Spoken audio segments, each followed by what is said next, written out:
So, fried rice and chili chicken. আমরা gravy নেব, gravy gravy ব্যাস ব্যাস তারপর তুমি নাও তুমি নাও। এটা আমার ফেভারিট মেনু। হ্যাঁ, fried rice, mixed fried rice আর চিলি চিকেন। আমি যে কোনো জায়গায় গেলে এটাই প্রথম। হ্যাঁ, সবাই জানে।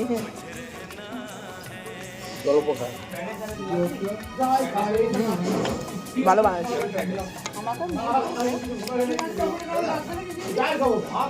দারুণ জমিয়ে মজা করছি। হ্যাঁ, খাচ্ছি, দারুণ মজা করছি। আমরা সকাল থেকে বেরিয়ে দারুণ ফুল এনজয় করলাম।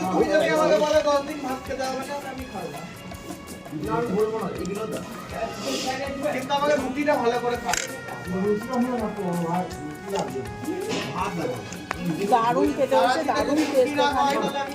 আমরা সকাল থেকে বেরিয়ে দারুণ মজা করলাম। আমাদের ফুল গ্রুপটা আছে এখানে, প্রচুর মজা করছি, ফাটাফাটি মজা করেছি। আমরা বলেছিলাম যে প্রত্যেকটা ব্লগে আমরা থাকবো।